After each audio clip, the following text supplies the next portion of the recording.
आपका भाई, आपका बेटा प्रशांत किशोर आ गए हैं, जो 2 साल से पैदल चल रहे थे ताकि आपके और हमारे बच्चे मजदूर नहीं बने। एक बार उनके स्वागत में जोरदार ताली बजाइए। एक बार नटवार की धरती अपनी ताकत दिखाए कि भैया बिहार में अब जनता का राज होगा, जल्द राज होगा। ताली में आवाज नहीं आया। एक बार जोरदार ताली से आपके बेटे भाई प्रशांत किशोर का स्वागत कीजिए। जोरदार ताली बजाकर उनका स्वागत कीजिए ताकि इस बार अब बिहार में जन सुराज होगा, बिहार में जनता का राज होगा, ताकि हमारे और आपके बच्चे मजबूर नहीं बने, अशिक्षित नहीं रहे, पलायन न हो। एक बार हाथ उठाकर नटवार की धरती पर प्रशांत किशोर का स्वागत कीजिए। हाथ उठाकर बोलिए जय बिहार। अरे जोर से बोलिए। ये इंसान 2 साल से पैदल चल रहा है ताकि आपका हमारे बच्चे मजदूर नहीं बने। बोलिए जय बिहार, जय बिहार। भैया बैठे, गलत वाला बैठ जाइए भैया, अब बैठ जाइए। अरे बोलिए जय बिहार, जय बिहार, जय बिहार। अब एक बार बैठ जाइए, बैठ जाइए। भाषण देने नहीं आए हैं भैया, आराम से पीछे बैठिए। आपको पहले भी बोले आवाज बढ़ाओ भाई, आवाज बढ़ाइए। आपको पहले भी बोले कि महिलाएं पीछे बैठी हुई हैं, महिलाओं को परेशानी नहीं होना चाहिए। एक बार अपने लिए जोरदार ताली बजाइए। नटवार की धरती अपने लिए जोरदार ताली बजाइए। हाँ, एक बार प्रशांत जी के लिए जोरदार ताली बजाइए।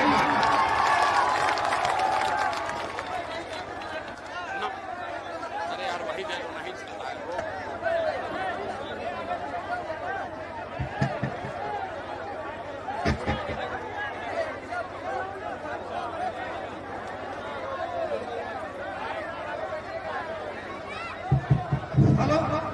नमस्कार। अरे भैया अपना अपना कुर्सी पर बैठ जाओ, कुर्सी का लड़ाई है।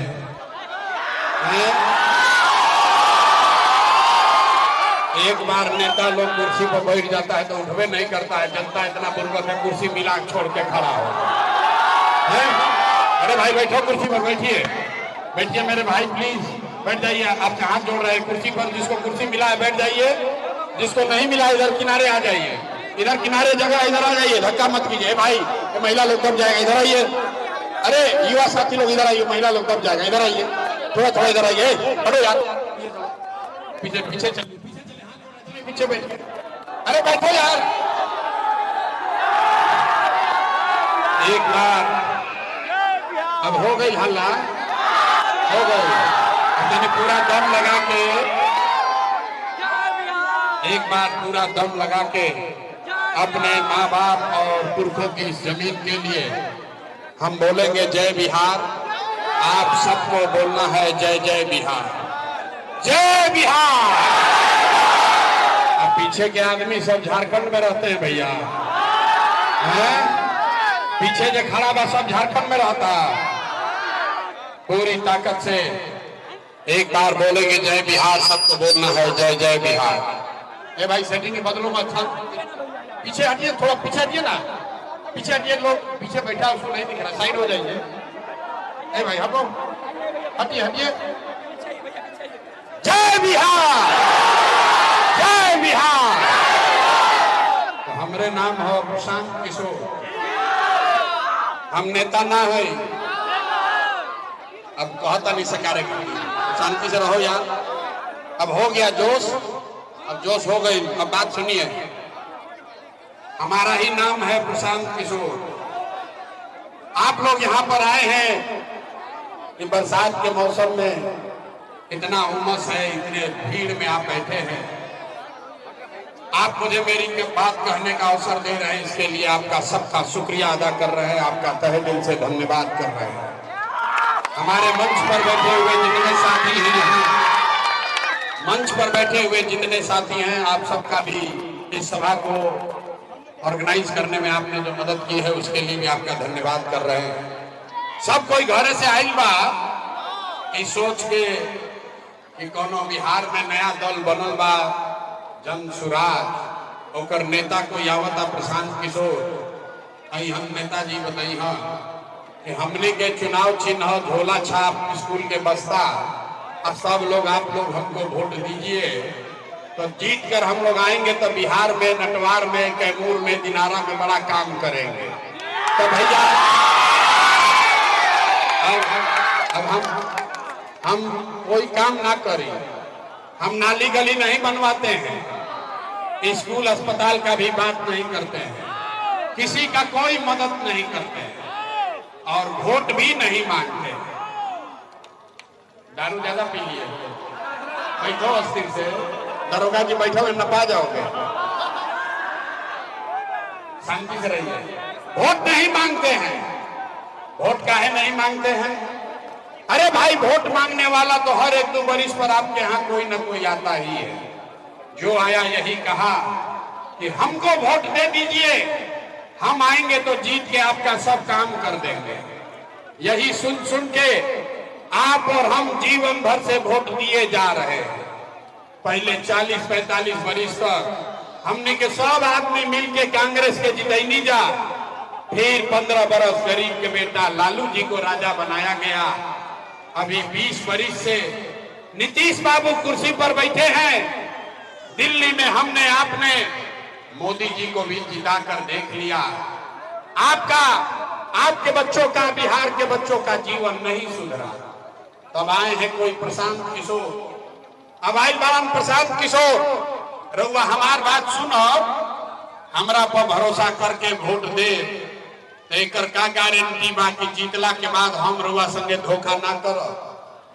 अरे भाई, वोट से पहले तो हर आदमी अच्छे बतियाता है, वोट के बाद आपका गला काटता है। इसीलिए हम वोट मांगते ही नहीं हैं। ये जन सुराज वोट मांगने का अभियान नहीं है। अभी 15 मिनट में आपको एक रास्ता बताएंगे, गरीबी से निकलने का रास्ता। आप उसको सीख लीजिए, तो उसके बाद जेकरा के मन हो के ओकरा के वोट दे दीजिए। वोट जिसको मन है उसको दीजिए, लेकिन जो रास्ता अभी 15 मिनट में सिखाएंगे वैसे दीजिएगा। तो और कुछ हो या न हो, आप सभी के लिए, आपके बच्चों के लिए, इसी बिहार में, कैमूर में, रोहतास में, दिनारा में आपके बच्चों के लिए बढ़िया पढ़ाई, रोजगार का व्यवस्था निश्चित तौर पर होगा। और अगर ना होके तो नेताजी का नहीं, विधायक सांसद का नहीं, मंत्री का नहीं, अपना बेटा, अपना भाई प्रशांत किशोर का गला पकड़िएगा। तो जिसको जिसको ये रास्ता सीखना है, अभी 15 मिनट में हमारे बात पर भरोसा नहीं करना है, अपने आंख से देखना है, पूरा बात समझना है। ठीक लगे तो इसको अपनाना है, और न ठीक लगे तो जैसे जिंदगी चल रहा बा वैसे चलावल जाए। तब भाषण हो गई खत्म, भाषण हो गई खत्म। अब 15 मिनट में आपको ये सीखना है रास्ता, और आपको सिखाने के लिए 3 गो सवाल पूछेंगे। सब आदमी से 3 गो सवाल पूछो। जे जा बैठल बा, खड़ा बा, सबको एक बार हाथ उठाकर हाँ या ना उस समय बोलना है। जो जहां बैठा है वहीं से खाली आपको हाँ या ना बोलना है। 15 मिनट में आपको आंख के सामने दिखेगा कि बिहार की गरीबी का, आपकी बदहाली का कारण क्या है, और इससे निकलने का रास्ता, उपाय क्या है। तो जिसको जिसको सीखना है, जवाब सबको देना है। जवाब देते समय हाथ उठाना है। हाथ काहे उठावे के बाद? हाथवे में सब दम बा। इसी हाथ से जिसका बटन दबाइएगा वही राजा बनेगा। तब जिसको जिसको अब सवाल पूछेंगे सबको जवाब देना है। बीच में 15 मिनट कोई आपस में बात नहीं करेगा, कोई नारा नहीं, कोई ताली नहीं, जिंदाबाद मुर्दाबाद कुछ नहीं। सारे लोग नटवार के सभा में जितने लोग आए हैं, जरा सोच के बताइए, आपके गांव पंचायत में, कैमूर में, नटवार में, रोहतास में, और कुछ हो या न हो, आप सभी के लिए, आपके बच्चों के लिए बढ़िया पढ़ाई या रोजगार का व्यवस्था होना चाहिए कि नहीं होना चाहिए? एक एक आदमी को हाथ उठाकर बोलना है, होना चाहिए कि नहीं होना चाहिए? चाहिए। अरे बाप रे, दिनारा में आदमी कितना समझदार बना। आप चाहे पढ़े लिखे हैं या अनपढ़, हिंदू हैं या मुसलमान, अगड़े हैं या पिछड़े, अमीर है या गरीब, महिला है या पुरुष, युवा है या बुजुर्ग, हिंदू है या मुसलमान, सबने कहा कि न भैया और कुछ हो के चाहे, ना पढ़ाई या रोजगार तो हो कहीं के चाहे। इतना बात तो सबके बुझाता। किसी नेता का, किसी प्रशांत किशोर का जरूरत नहीं है। आपको मालूम है, अगर आपके बच्चे के लिए, आपके लिए बढ़िया पढ़ाई रोजगार हो जाए तो कोई मुखिया बने, कोई विधायक बने, लालू बने, नीतीश बने, मोदी बने, प्रशांत किशोर बने, अगर आपके बच्चों के लिए पढ़ाई रोजगार हो गया तो आपका जीवन सुधर जाएगा। अब आपको दिखाते हैं आपके और पूरे बिहार के बदहाली का कारण। सब आदमी एक बार अपने अपने बच्चों का चेहरा याद कर लीजिए। सब आदमी अपन अपन लेकर के तनी चेहरा याद कर लीजा और अपने बच्चों के नाम पर ईमानदारी से एक बार बताइए, आप में से किसने जीवन में एक बार भी अपने बच्चों के पढ़ाई रोजगार के लिए वोट दिया है? देखिए पूरा जनता के हालत देखिए, चुप। अरे बाप रे, कितना आदमी अभी जोर जोर से बोल रहा हूं, ए भैया पढ़ाई या रोजगार होके के चाहे। ऐजा माइक दे दी ही आदमी आधा आधा घंटा भाषण दी हम। कोई बताई कि मुखिया चोर बा, कोई कहीं विधायक लूट लेलन, कोई बताएगा लालू ने बर्बाद कर दिया, कोई मोदी को गाली देगा, कोई नीतीश को। अरे भाई, आपने तो अपने बच्चों के पढ़ाई रोजगार के लिए आज तक वोटे नहीं दिया, तो दूसरे को दोष क्यों देते हो? अब कोई खड़ा होके कहेगा कि भैया एकर का गारंटी बा कि पढ़ाई रोजगार खातिर वोट दिहल जाई तो मिली? कौना नेता के वोट दियाओ? बिहार में तो सब नेता चोरे हैं, जिसको भी वोट दिए कोई काम नहीं किया, तो इसका क्या गारंटी है कि अगर पढ़ाई रोजगार के लिए वोट देंगे तब मिलेगा? बिल्कुल एकर गारंटी बा। हमारा से रवा लिख के ले ली, वोट जिसको मन है उसको दीजिए, लेकिन आपके बच्चों को पढ़ाई रोजगार मिलेगा ही मिलेगा। हमारी बात पर भरोसा मत कीजिए, 2 मिनट में अपने आंख के सामने देखिए, जादू देखिए कि आपके बच्चों को पढ़ाई रोजगार कैसे मिलेगा। वोट जिसको मन है तब उसको दे दीजिए। दूसरे सवाल का जवाब दीजिए। सब आदमी सोचकर बताइए, आज तक आपने, हमने जिसको भी वोट दिया, उन नेताओं ने आपका और आपके बच्चों का, बिहार के बच्चों के लिए कुछ काम किया है कि नहीं किया है? हथवा उठा के बोले के बाद नेताजी लोग काम करिए, हाथ उठा कर बोलिए। एक एक आदमी को हाथ उठाना है, हाथ उठाकर बोलिए नेता लोग काम किए हैं कि नहीं किए हैं? किया है कि नहीं किया है? सोच के बोल दिए ना। अब पलटिएगा मत, अब पलटे के नहीं थे, वीडियो में रिकॉर्ड भइल बा। सब लोगों ने कहा है कि भैया आज तक जिस दल को, जिस नेता को वोट दिए, कोई हमने के कामे ना कैल, तब जादू देखी। हम गिनवावे शुरू करता नहीं, सही बोला तो हाँ बोले के बाद, ना बोल, गलत बोला तो ना बोल दे, बात खत्म होई। रउआ आंख के सामने दिखी कि राउर लड़का के पढ़ाई रोजगार कैसे मिली। पूरा बिहार में, दिनारा में, नटवार में, यहां सभा में आए बहुत सारे लोगों ने 5 किलो अनाज के लालच में मोदी जी को, भाजपा को वोट दिया है। तो बिहार में चाहे जितना चोरी भ्रष्टाचार बा, 1 किलो चोरी करके 4 किलो अनाज यहाँ के गरीब को मिल रहा है कि नहीं मिल रहा है? हथवा उठा के बोले के बाद लड़का बोरा उठाओ तो 4 किलो अनाज मिल रहा है कि नहीं मिल रहा है? आपने, हमने वोट दिया हिंदू मुसलमान बन के। चुनाव से पहले लोग कहल कि जाए दी हमने के दशा कुछ हो के, पहले अयोध्या में राम लला के मंदिर बने के चाहे। तो आपके गांव में नाली गली नहीं बना, स्कूल अस्पताल नहीं हुआ, रोहतास में फैक्ट्री चालू नहीं हुआ, आपके नहर में पानी नहीं आया, लेकिन आपके वोट से अयोध्या में राम लला का मंदिर बना है कि नहीं बना है? अरे हाथ उठाना है। मंदिर बना है कि नहीं बना है? आपने, हमने, कई लोगों ने वोट दिया नीतीश कुमार के। लोग कहो ना मोदी के ना दे, हम तो नीतीश के वोट दे।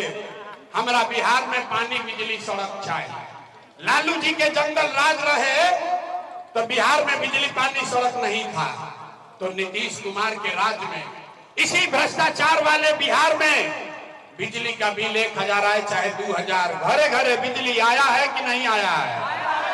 अरे इतना मेहरिया के मत बोलो, बिजली आया है कि नहीं आया है? आपने हमने वोट दिया जाति के नाम पर, अपने जात के नेता को।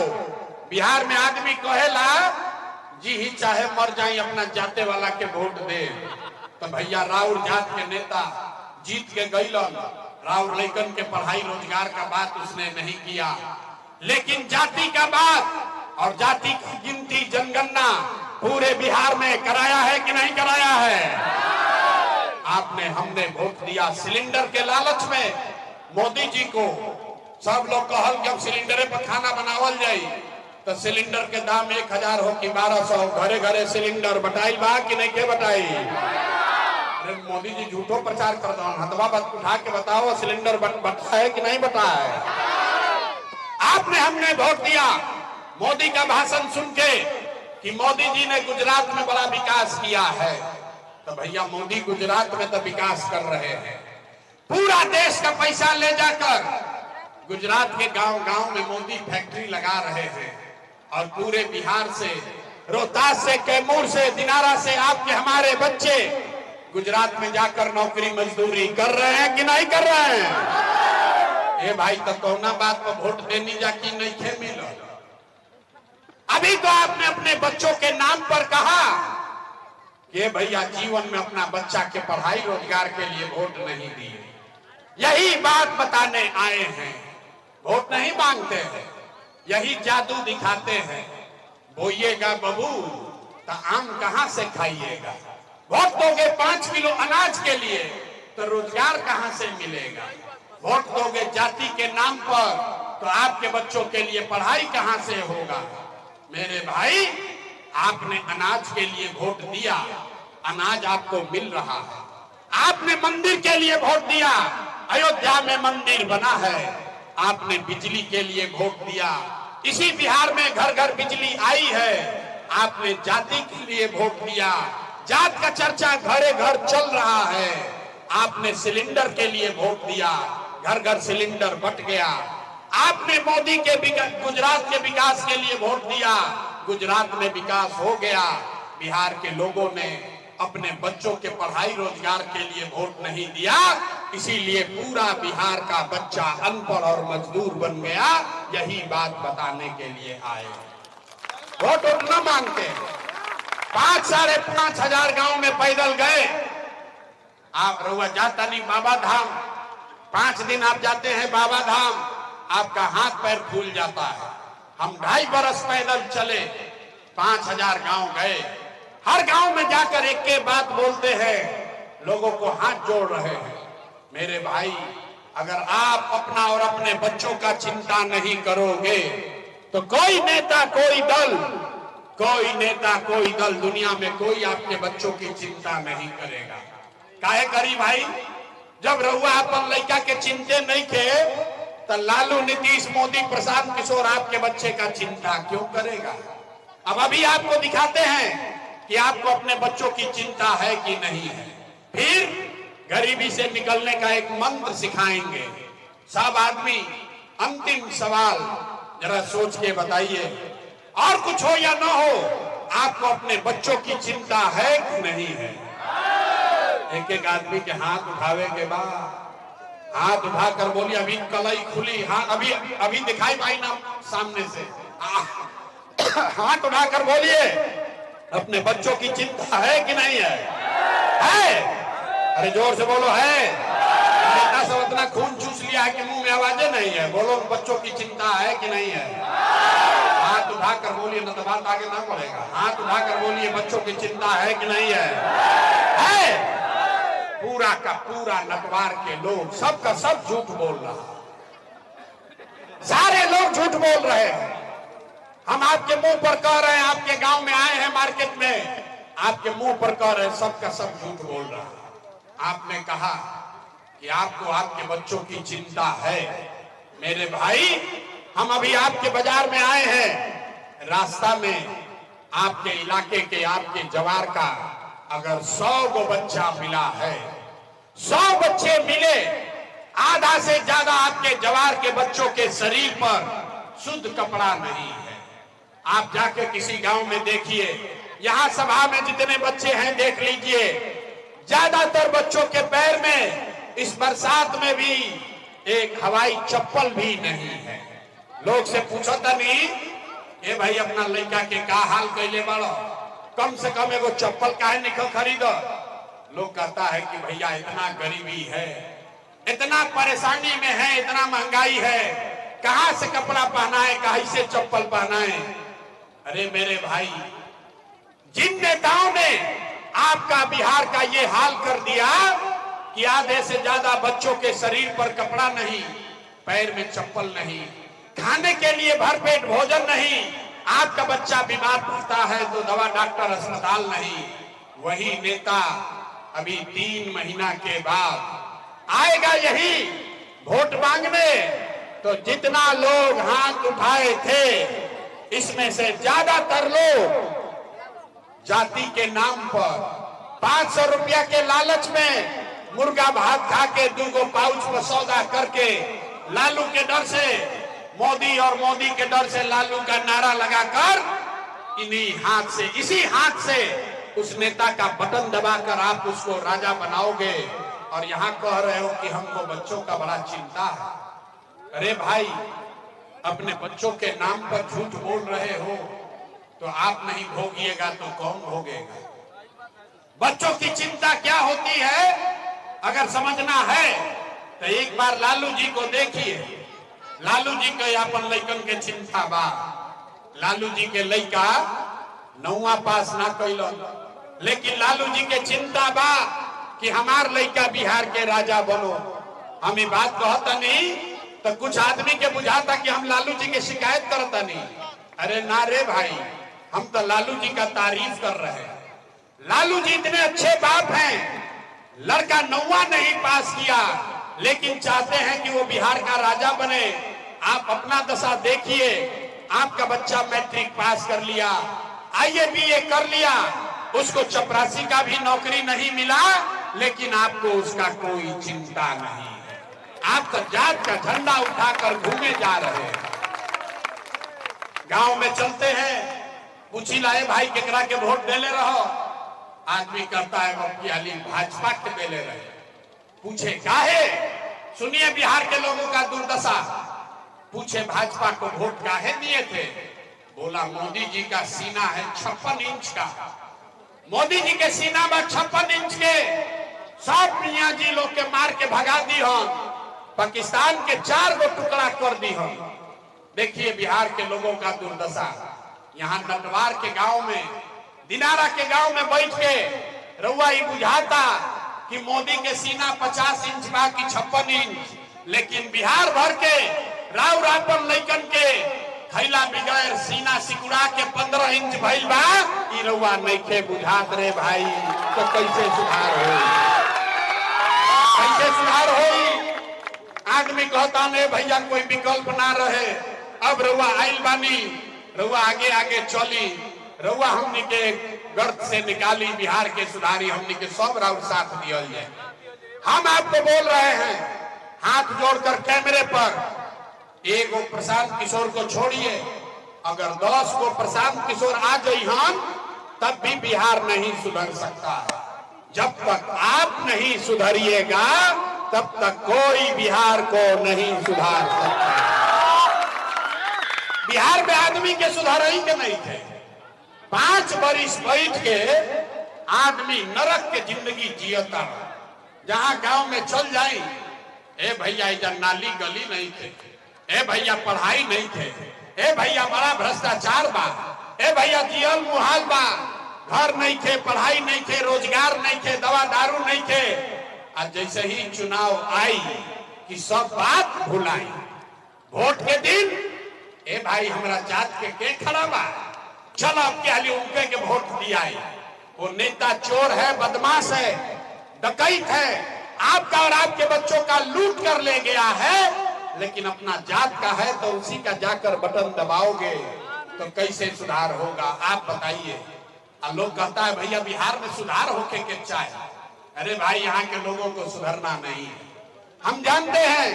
और लोग कहता भैया प्रशांत किशोर आइल बड़न बहुत पढ़े लिखे आदमी हैं, 3 बरिस पैदल चले हैं, ये सुधार सकते हैं।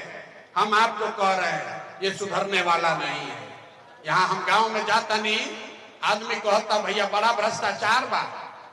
सुनिए, लोग कहता है भैया बड़ा भ्रष्टाचार बा, पूछता नहीं के भ्रष्टाचार कैला करता।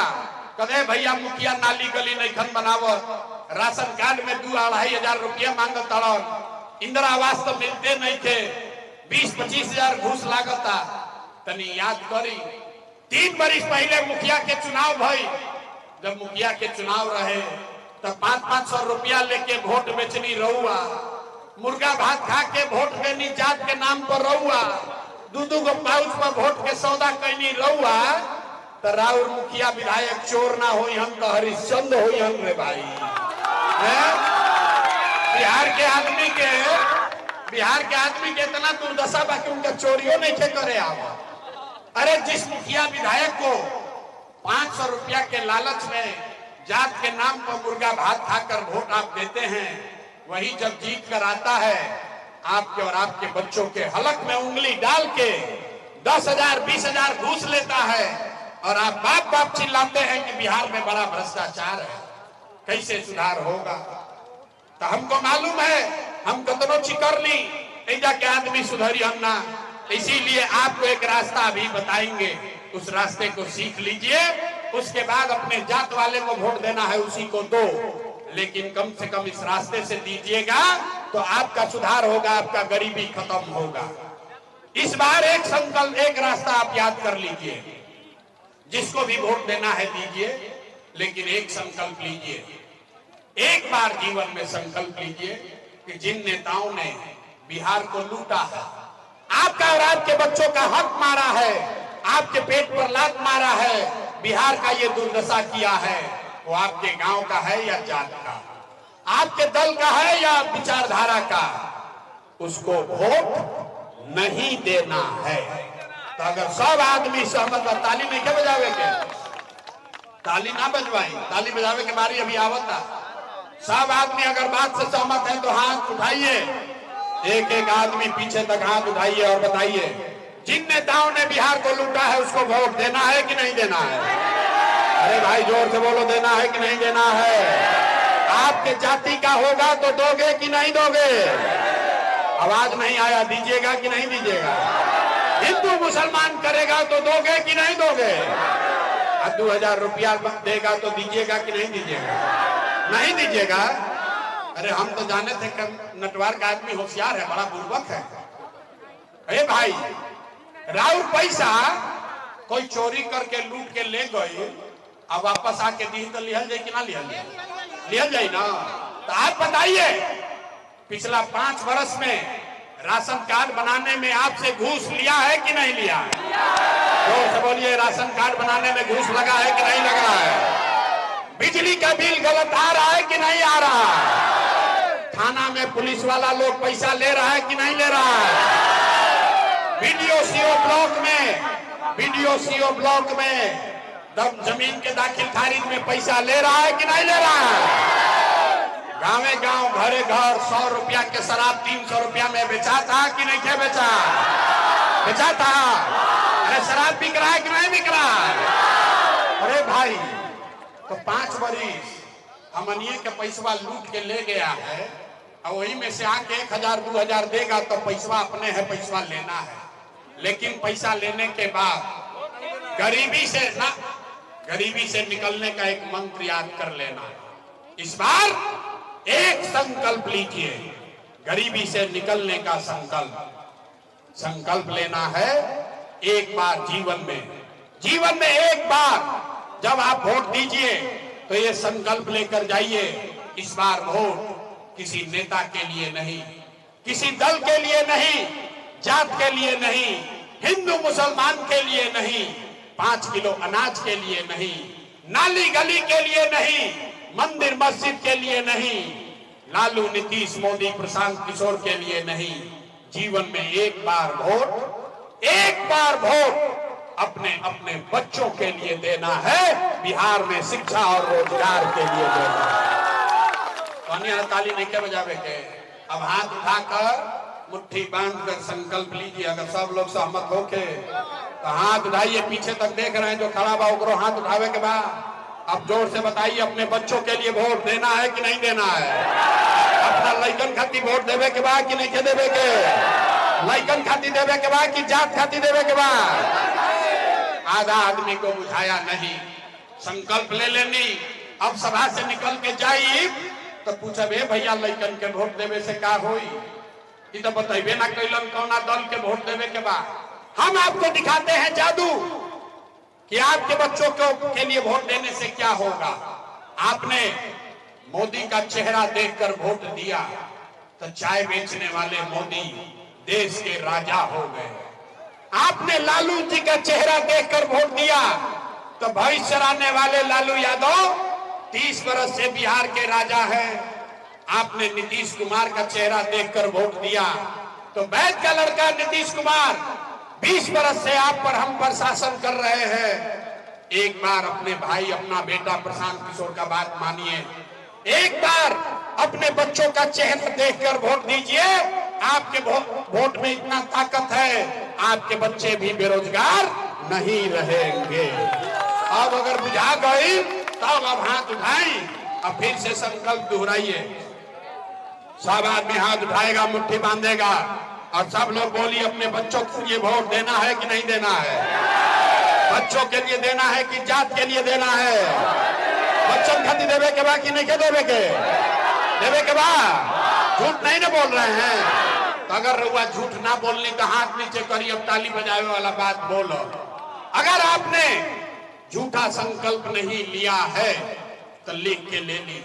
इस बार अब की हाली जब रुआ दिवाली या छठ मनाई, इस बार जब आप दिवाली और छठ मनाइएगा तो आपके परेशानी का, आपके बदहाली का, बिहार के गरीबी का ये अंतिम दिवाली और छठ होने जा रहा है। अब बजा लीजिए ताली एक बार तो बताइए कैसे कैसे नेताजी को अदलन ताली बजाते हैं, सुनिए कैसे। इस बार अगर आपने अपने बच्चों के लिए वोट दिया, जनता का राज बनाया, तो छठ के बाद एक पहला रास्ता, पहला संकल्प सब लोग याद कर लीजिए। नाली गली बने चाहे मत बनो, स्कूल अस्पताल जब सुधरी तब सुधरी, लेकिन साल भर के अंदर जितने आपके घर के बच्चे बाहर गए हैं मजदूरी करने, जो बच्चे पढ़ लिख कर यहाँ बेरोजगार बैठे हैं, ओकरा नौकरी मिले चाहे ना मिले, लेकिन सभी के लिए कम से कम 10 से 12 हजार रुपया के रोजी रोजगार का व्यवस्था यहीं बिहार में करके दे दिया जाएगा। होना चाहिए, बुझा गई। 10-12 हजार रुपया के रोजी रोजगार एजा होई तो उसे गरीबी कम होई कि ना होई? अगर बात बुझा गई तो प्रशांत किशोर के बेटा के तिलक नहीं थे। अब एजा से घरे जब जाई तो अपना अपना घर के सवांग के, बेटा के, भाई के बतावे के बाद फोन करके अपने दोस्त मित्र परिवारजनों को बताइए कि ये बचवा अब की हाली दिवाली में छठ में जब घरे आईबो, ए बचवा अब की हाली दिवाली छठ में जब घरे आईबो तो 10-12 हजार रुपया के रोजी रोजगार खाती अब तहरा बिहार घर परिवार छोड़ के बाहर ना जाए के पड़ी। होना चाहिए, सब लोग सहमत है। दूसरा संकल्प, जिसका उम्र 60 वर्ष से ज्यादा है, अब मजदूरी ना कर सके, अब पढ़ाई ना कर सके। नीतीश कुमार 60 वर्ष से ज्यादा उम्र के 400 रुपया के आदमी भीख देता रहा। तो तय भाई कि छठ के बाद 60 वर्ष से ज्यादा उम्र के हर महिला पुरुष को 400 रुपया का भीख नहीं, 1100 रुपया का पेंशन नहीं, हर महीना कार्तिक महीना से दिसंबर से हर महीना 2000 रुपया का सम्मान राशि पेंशन के तौर पर जरूर दिया जाए। तीसरा संकल्प और अंतिम, आपको 2000 रुपया मिल जाएगा, बाल बच्चा को 10-12 हजार का रोजगार होगा, उससे जीवन नहीं सुधरेगा। जीवन तब सुधरी जब आपका बाल बच्चा बढ़िया पढ़ लिख कर आगे बढ़ेगा। अभी आपका बच्चा जाता है पढ़ने, सरकारी विद्यालय में पढ़ता नहीं है, खिचड़ी खैलस घरे आ गए। तो तय भाई कि जब जनता का राज बनेगा तो गरीब को ये अवसर होगा कि जब तक सरकारी स्कूल नहीं सुधरे तब तक आप अपने बच्चा को प्राइवेट अंग्रेजी स्कूल में भेजिए और स्कूल भेजने का फीस और खर्चा सरकार की ओर से दिया जाएगा ताकि गरीब से गरीब का बच्चा भी अंग्रेजी स्कूल में पढ़ सके। अपना लड़कन के अंग्रेजी स्कूल में पढ़ावे चाहता नहीं कि नहीं चाहता नहीं? तो तनी अब सब बात रवा सीख लेनी, अब परीक्षा होई। सोच कर बताइए कि अगली बार वोट 5 किलो अनाज के लिए देना है कि रोजगार के लिए देना है? कहनी है ना कि बिहार का आदमी ना सुधरियो, ना आधा आदमी हतो ऐसे पहले सोचा तो हम काहे सुधरो, हम ना सुधरो, अभी 5 बरिस और कुछ आई तब सुधरो। अरे सोच कर बताइए 5 किलो अनाज चाहिए कि रोजगार चाहिए? अपना जात का नेता चाहिए कि अपने बच्चों के लिए पढ़ाई चाहिए? जात चाहिए कि पढ़ाई चाहिए? लालू नीतीश मोदी के राज चाहिए कि जनता के राज चाहिए? ए भाई जरा लालू चाहिए लालू बोलो, और जरा मोदी चाहिए मोदी बोलो। झूठ बोलिएगा पकड़ा जाइएगा।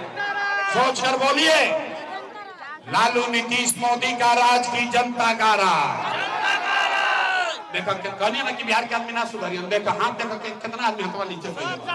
अरे भाई दम है तो लालू बोलो, दम है तो मोदी बोलो, काहे लुका रहे? हाथ उठाकर बोलो, लालू नीतीश मोदी का राज की जनता का राज? झूठ नहीं ना बोले। तो नीतीश कुमार रहें कि जय हम? भाई जोर से बोलो, नीतीश कुमार रहेंगे कि जाएंगे? नीतीश कुमार रहेंगे कि जाएंगे? आवाज नहीं आया। नीतीश कुमार रहें कि जय हम? कि जय हम? अब मोदी आई हम? अरे रुको भाई, मोदी आई हम न कही हम कि सब लोग नीतीश के वोट दे दिहल जाई तो दियाई, काहे ना दियाई? अरे हमारा सभा में आइला तो मोदी के ना दियाई, अभी काल मोदी आई हम तो मोदी मोदी मोदी करके हो जाए। अभी फैसला होगा, 1 मिनट में फैसला होगा कि मोदी के कहने पर वोट देना है कि नहीं देना। आप फैसला कीजिए। रुको भाई, आप बताइए वोट बिहार का, तब फैक्ट्री कहाँ लगना चाहिए, बिहार में कि गुजरात में? वोट भी सोच के, वोट बिहार में, वोट बिहार का तो फैक्ट्री कहाँ लगना चाहिए, बिहार में कि गुजरात में? बिहार में कि गुजरात में? तो बोलो भैया, बिहार में कि गुजरात में? जे मोदी के वोट देले बाप देखो उधर मुंह कैसे छुपाई। सब लोग सोच के बताइए, 15 वर्ष में मोदी ने फैक्ट्री कहाँ लगाया, बिहार में कि गुजरात में? अरे मोदी मोदी चिल्लाए वाला आदमी मुंह में ऐसे लुकाई बढ़ गया। अब बोलो डर से, 15 वर्ष में मोदी ने फैक्ट्री कहाँ लगाया, बिहार में कि गुजरात में? बिहार में कि गुजरात में? तो बिहार वोट लीजिएगा, बिहार में फैक्ट्री लगेगा, गुजरात में तो नीतीश कुमार तो दो ही रैयन की जय हो, रैयन की जय हो। जोर से बोलो भैया, हाथ उठा के नीतीश कुमार रैयन की जय हो। बोलिए नीतीश कुमार को रैयन की जय हो, जय हो। तो नीतीश मोदी चल गए, बच गए लालू। अब देखो अभी मोदी वाला लोग छुपाई रह, जब लालू के बारी बा।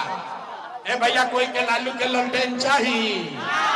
ए भाई लालू का ललटेन चाहिए, अपहरण रंगदारी चाहिए? जोर से बोलिए, लालू का ललटेन चाहिए? देखा जाए लालू के वोट देने में छुपाई बा, डरे। अरे भाई लालू को वोट देना है, लालू का ललटेन चाहिए, अपहरण रंगदारी चाहिए? नहीं चाहिए ना, झूठ बोल रहे हैं, नहीं चाहिए। हाथ उठाकर बताइए, लालू का ललटेन चाहिए कि नहीं चाहिए? चाहिए कि नहीं चाहिए? तो लालू नीतीश मोदी तीनों चल गए तो के बचल? जनसुराज गईलन भाड़ में। अरे भाई के बचल? दिनकर ने सिखाया, महाकवि दिनकर ने कहा कि सिंहासन खाली करो कि अब जनता आती है। अब बिहार में लालू नीतीश मोदी का राज नहीं चाहिए, जनता का राज होना चाहिए। होके कि चाहिए ना? अब तनी जोर से बोलो। लालू नीतीश मोदी तीनों गैलन, के बचल? कौन बचा? हाथ उठाइए, कौन बचा? लालू नीतीश मोदी तीनों साहब, कौन बचा? कौन बचा? कौन बचा? अरे जोर लगाकर बोलो, कौन बचा? लालू नीतीश मोदी तीनों साहब, कौन बचा? अब बिहार में लालू नीतीश मोदी का राज नहीं, जनता का राज होना चाहिए। होना चाहिए ना? होगा के चाहिए? अपनी पूरा ताकत से बोली, जय बिहार। ना दम नहीं थे, जय बिहार। लोग सब सुन के कहता है, ये भाई इतना बढ़िया बढ़िया ही बतियावत रहा, अपना खातिर क्या चाहता? लोग बुझाता, कुछ आदमी के बुझाता कि हम आइल में नहीं जब मुख्यमंत्री बने तरुआ हमरा के नहीं जाना। हम इतना छोटा सपना लेके पैदा नहीं गई। हमार बाबा ऐजे मजदूरी करत रहन, बैलगाड़ी चलावत रह, बाबूजी हमार डॉक्टर रह, इतना छोटा सपना लेकर पैदा नहीं हुए हैं। ये पसीना मुख्यमंत्री बनने के लिए नहीं बहा रहे हैं, इतना मेहनत इतना पसीना इसलिए बहा रहे हैं कि ये सपना लेकर आए हैं कि अपने जीवन काल में एक ऐसा भी दिन देखे जब इसी बिहार में हरियाणा पंजाब से गुजरात महाराष्ट्र से लोग रोजी रोजगार नौकरी करने आए, तब मानेंगे कि बिहार में विकास हो। सब लोग तैयार है भाई? होना चाहिए कि नहीं? तो जरा पूरा ताकत से बोलो भैया, जय बिहार, जय बिहार। 4 महीना रह गई, अब 4 महीना में जीवन बदले वाला बा। बोली अब की हाली बदला जाएगी 2030 में? ए भाई कुछ लोग कहता ना 2030 में, सोच के बोलिए। बदलाव अभी चाहिए कि 2030 में?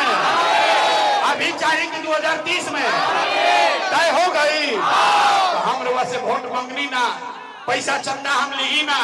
अगर बात ठीक बुझाइल होके तो और कुछ नहीं, जाने से पहले एक बार हाथ उठाकर आशीर्वाद दीजिए और बताइए कि ये प्रयास होना चाहिए कि नहीं होना चाहिए? बिहार में बदलाव होना चाहिए कि नहीं होना चाहिए? ये दुष्ट भ्रष्टाचारियों का राज हटना चाहिए कि नहीं हटना चाहिए? बिहार में जनता का राज कायम होना चाहिए कि नहीं होना चाहिए? होना चाहिए। तो बोलिए पूरी ताकत से, जय बिहार, जय बिहार, जय बिहार। हम अभी सुनी, हम पुलिस सिपाही लेके ना चली, ऐसी सिपाही जी खड़ा बालन अपना मन से। हम अभी आवत नहीं गाड़ी के पास, जरा मिले के बाद फोटो खिंचावे के बाद हाथ मिलावे के बाद चली, धक्का धुक्की मत कीजिएगा।